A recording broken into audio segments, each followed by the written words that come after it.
Someday our bodies are going to break down and we'll die. Our brain will decay and disappear forever. But what if it didn't have to?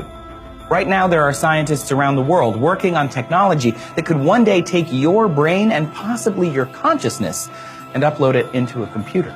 This would be a game changer in neuroscience, and some believe could lead to immortality. So how close are we to downloading our brains?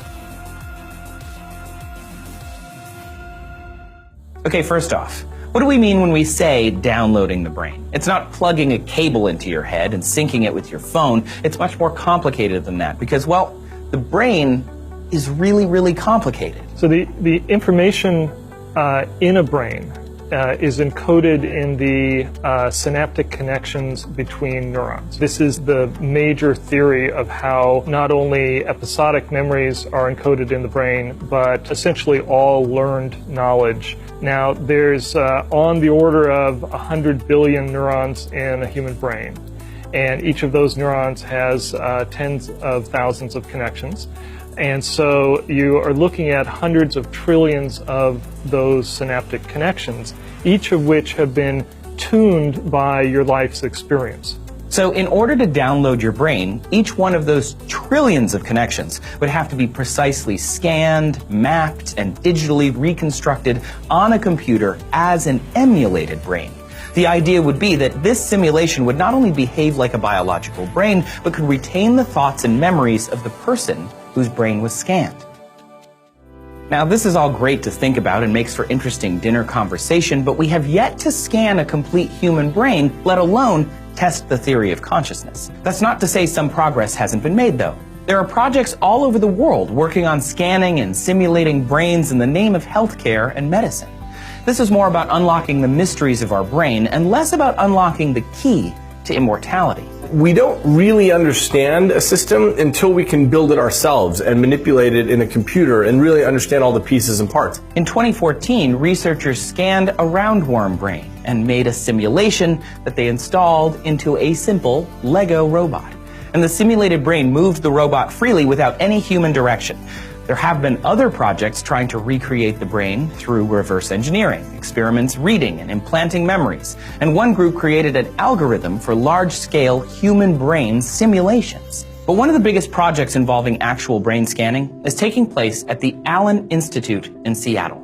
They have scanned and digitally reconstructed a cubic millimeter of a mouse brain. Yeah, that may not seem like a big deal due to the really small scale, but this is the largest roadmap of connections of a mammalian brain ever. Now, a cubic millimeter is about the size of a single grain of sand and is home to 100,000 neurons and over 1 billion synapses. In order to scan this tiny segment, it first had to be sectioned 25,000 times, with each slice being about 1/5 the thickness of a human hair. Then, tens of millions of images were taken. This gives you an idea of what would have to happen in order to scan the entire human brain. That means that mapping a human brain 1 million times larger would take a fleet of electron microscopes, decades, in order to image. Obviously, the technology is going to have to change, perhaps not radically, but at least in scale, to make something like this happen. We just don't have powerful enough technology to be able to accurately and efficiently capture an entire human brain. And even if we could, would that also copy our consciousness?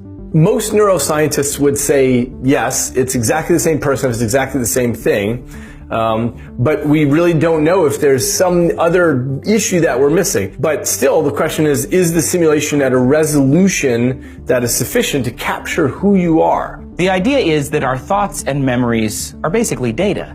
And in theory, we should be able to copy that data over to a computer and you would still be you. But what kind of you? If we, made a replication of your brain, there's no reason that you'd be living in silence and darkness inside Dropbox. We'd be giving you fake input. In theory, if somebody were a computer simulation, what it would be like is exactly what this is like for us. You'd look around, you'd say, oh, here I am, I can feel my body, I can taste this drink, I can eat this pizza. And in theory, it wouldn't be any different. Or if you want to still experience the real world, your brain could be installed into a robot. The person opens up their robotic eyes and they say, wow, I'm still here. And if it works, that's how it should feel. It should feel like you are coming out of a surgery. You should be able to call up memories from your past.